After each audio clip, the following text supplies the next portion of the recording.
You're here today to talk about Google's focus on display, making it sexy and smart. So what can you share with us? What has been wrong with display, and what's the plan to fix it? Sure. So I think firstly, let's take a step back and just define what it is that we at Google mean by display. So oftentimes the term display is synonymous with banners for folks in our industry, and I want to correct that right away. When we think about display, it's across multiple different kinds of ad formats, including video, including mobile video, and rich media ads. The context is a much broader definition of essentially any kind of ad format that's not triggered by a search word. I think there have been two gating factors that we've had to deal with. The one has been internet access speeds, right? So for things like rich media and video to be compelling, we had to have the speeds that we're more familiar with today. And that took us some time. The other, and I think that remains a gating factor, is that the underlying cost structure for getting a display up and served is high. When do you think this is going to happen? Well, we made some predictions today about where we think this industry will be in 2015, and we talked about it being a $50 billion industry. And I'll tell you, it doesn't get there doing what we've been doing to date. So I think a lot of what we talked about fundamentally happens within the next 5 years in order for that $50 billion number to become a reality. You've had a fascinating career. You were with DoubleClick, and then you left the industry. You can say it. I lost my way a little bit. No, I was going to say you left the industry, and you went off the deep end. You became a photographer. I did become a photographer. So it wasn't just like I became a photographer overnight. I had been a pretty serious amateur photographer right from high school. And in fact, was always sure that I was going to work professionally as a photographer and never got there. I ended up in investment banking and then management consulting and kept getting further and further and further away from a sort of creative pursuit. So when I left DoubleClick, I decided to go back to photography and study it. And a lot had changed, right? Prior to that, I had done black and white developing in my own darkroom. The digital photography had become mainstream. So I really went back to school.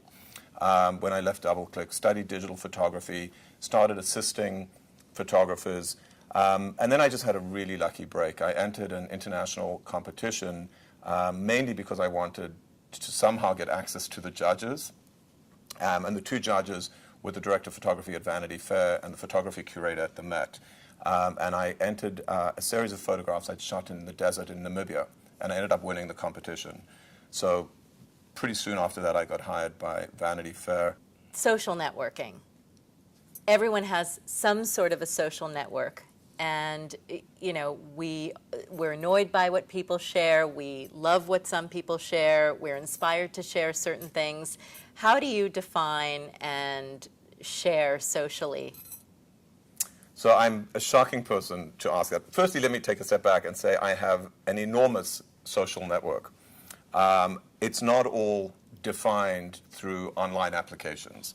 So I'm an enormously social being, but I'm not a heavy user of social applications online. For me, I just feel like the quality of the engagement that I have across the sort of social graph that really is sort of relevant and matters to what I do on a day-to-day basis can be managed with other forms of communication. So I'm not a huge social media user.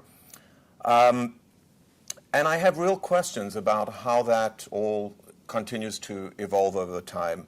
I think that there's an awful lot of time spent sharing of material that's not highly relevant. So I'm going to sort of watch and observe a little bit from the sidelines and see how this all settles, particularly from a business application. And I think there are certain applications that are highly, highly relevant and important. And in fact, today we made a prediction that by 2015, half the ads on the internet will be social ads. So they'll no longer be, or more than half the ads, I think, will be social. So social will no longer be defined as a website or a place to go and do social advertising, but will be integrated into every kind of ad unit. And I think you heard us today say You don't go to a news site today and talk about commenting or sharing on a news site. You just talk about going to a news site.